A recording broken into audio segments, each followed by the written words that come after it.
बरो खेळगडी जर जातलो जाल्यार ताका वा तिका एका कोच ताची गरज आसा. आतां कोच कित्याक जाय? हांव कसो खेळटां, म्हजें कितें सारकें आसा, कितें चुकता तें म्हाका दिसना, कित्याक हांव खेळांत बुडलां. कोच तें सगळें पळयता आनी मागीर म्हज्यो चुकी दाखयता आनी हांवें सारकें केल्लें सांगता, म्हजी उमेद वाडयता, केन्ना केन्ना म्हाका तापोवणूय दिता. पूण हें सगळें तो करता हांवें बरो खेळगडी जावंक जाय. जेजूच्या जिवितांत एक कोच आसलो आनी तो कोच ताचोच देव बाप. आयच्या तिसऱ्या वाचपांत आमी आयकलें, जेजू खालतो जाता आनी जुवांवा लागीं बावतीज घेवंक येता. ताणें बावतीज घेवची गरज नासली, कित्याक तो देव. पूण तो आतां मनीस जाला आनी आमकां मनशांक खालतीकायेची देख घेवंक तो जुवांवा लागीं येवन स्नान दिवंक मागता. जुवांव मातसो फाटीं सरता, पूण जेजू म्हणटा तें सगळें आतां आसूं दी, तूं आतां हें कर. आनी तो बावतिज्म घेवन न्हंयेंतल्यान वयर येतना ताचेर पारव्याच्या रुपार पवित्र आत्मो देंवता आनी देवाचो ताळो आयकूंक येता, हो म्हजो अपुरबायेचो पूत, हाचेर आसा सगळी म्हजी दादोसकाय. जेजूक देवाचो अणभव, गॉड एक्सपिरियन्स जालो. आनी असलोच अणभव जेजूक आनी एक फावटी जाला.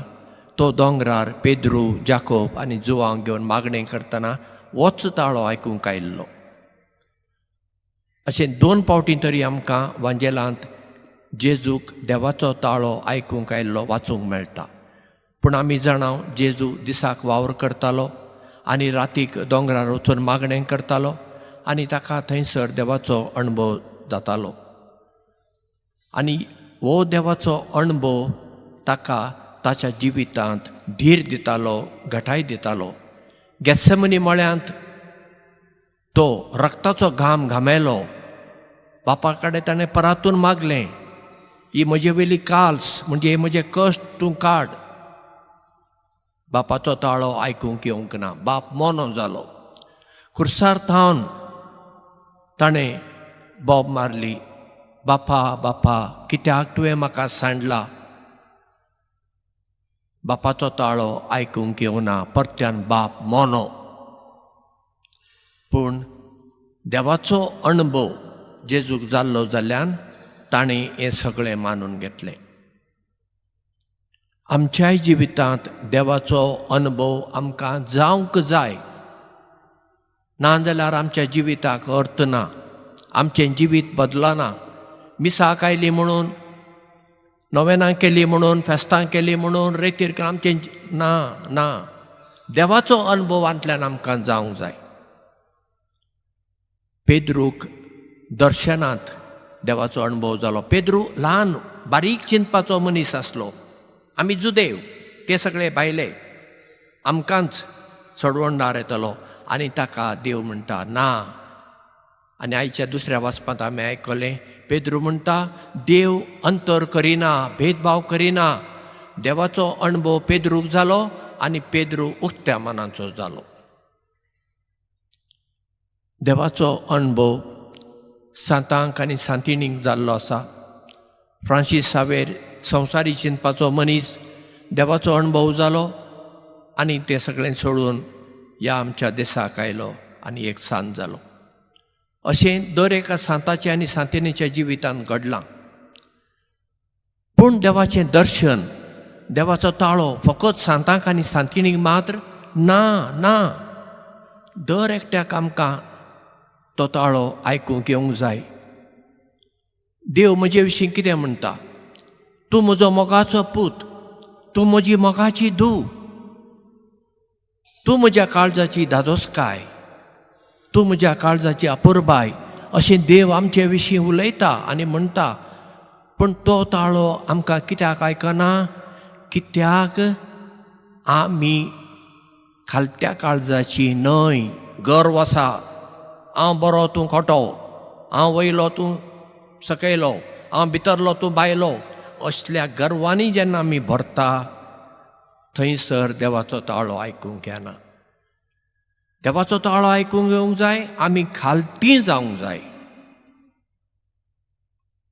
देवाचो ताळो आमकां आयकूंक येवंक जाय, आमी उक्त्या मनाचीं जावंक जाय.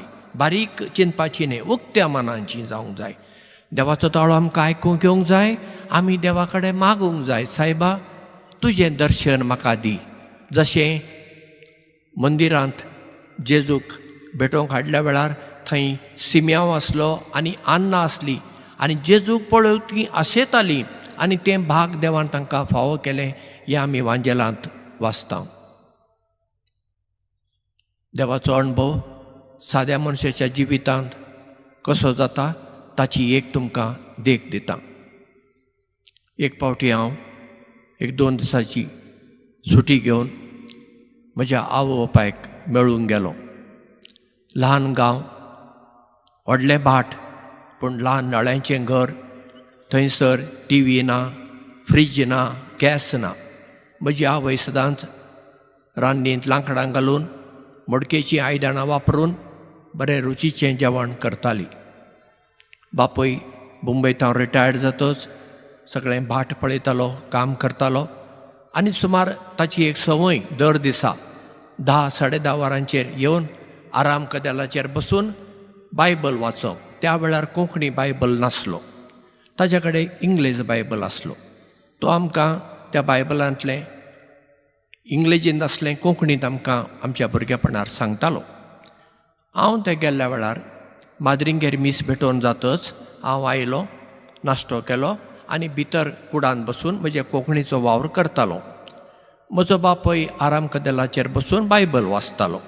आवय कुजनांत जेवण तयार करताली. म्हज्या आवयचें नांव बझिलिया, बापायन तिका बेस्सी म्हूण आपप. म्हज्या बापायन बेस्सी म्हूण उलो मारलो. तेन्ना ती म्हणटा, तुका कितें जाय? ना कांय नाका, तूं हांगा ये. ती म्हणटा, तुका कितें जाय? न्ही म्हाका कांय नाका, हांव तुका बायबल वाचून सांगता. ती म्हणटा, बरें तूं वाच, हांव हांगा आयकतां. तो म्हणटा, बेस्सी ना, तूं हांगा ये, हांव तुका बायबल वाचून सांगता. तेन्ना ती म्हणटा, हांव जर थंय आयली हें जेवण कोण तयार करतलो? तूं भायलें काम सगळें करताय, पूण तूं केन्नाच भितरलें काम करिनाय. म्हणटच तूं वाच, हांव हांगा बसून आयकतां. तेन्ना बापूय मातसो ताळो काडून उंच काडून म्हणटा, बेस्सी तुका दीसभर ती रांदण, त्यो मडक्यो, ती लांकडां, तुका देवाचें उतर नाका. तेन्ना ती सयत आपलो आवाज वयर काडून म्हणटा, कितें म्हणलें तुवें? म्हाका देवाचें उतर नाका, आतां हांव सांगतां तें तूं आयक. म्हजो देव हांगा रान्नींत आसा आनी तो म्हजे लागीं उलयता. म्हजो देव हांगा रान्नींत आसा आनी तो म्हजे लागीं उलयता. ही उतरां आयकतच हांवें कपाळाचेर असो हात मारलो आनी म्हणलें, देवा असली थियोलॉजी आमकां खंय शिकयल्ली ना. देव इगर्जेंत आसा, साक्रामेंतांत आसा, हें सगळें सांगलां. हांव वावर करतां थंय देव आसा आनी तो म्हजे लागीं उलयता. हें म्हजे आवयक कोणें शिकयलें? पवित्र आत्म्यान.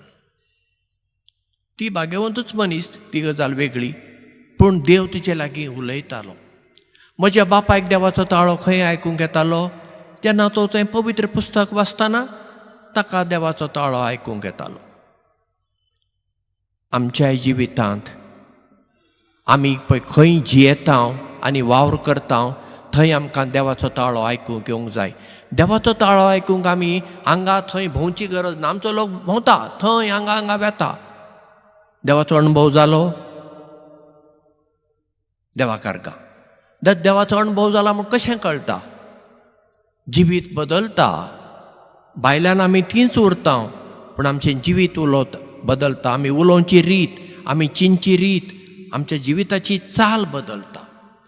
आनी असलो अणभव जावंक आमी देवा लागीं मागूंक जाय. आतां तुमी म्हाका एक प्रश्न विचारूं येता, फादर तुमी पाद्री शर्माव सांगपाक न्हू नंबर 1, तुमची जीब अशी गळटा तशी गळटा, पातळ जीब तुमची, हाड ना, बरें तुमी शर्माव सांगता आमकां. तुज्या जिवितांत देवाचो अणभव जाला अशें तुमी विचारूंक नाका. विचारूंक जाय, सांगूंक वेळ ना. पूण प्रामाणीकपणान ह्या भाग्यवंत जाग्यार हांव तुमकां सांगता, देवाचो अणभव जाला म्हणून हांव आज तुमच्या मुखार आसा. ना जाल्यार हांव हांगा पावचोच नासलो, पाद्री जावचें मनूय नासलें, कांयच ना. तें देवाचें देणें. देव उलयलो जालें. आजून देव म्हजे कडेन उलयता.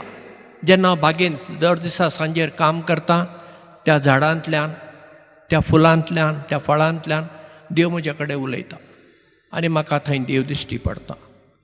देवाचो अणभव जातच आमचें जिवीत बदलता. म्हणटच आज आमी खतखत्यान जेजू लागीं मागुया. जेजू, जसो तुज्या जिवितांत बापाचो अणभव जालो, तोच अणभव आमच्या जिवितांत जावंक तूं आमकां कृपा आनी बळ दी.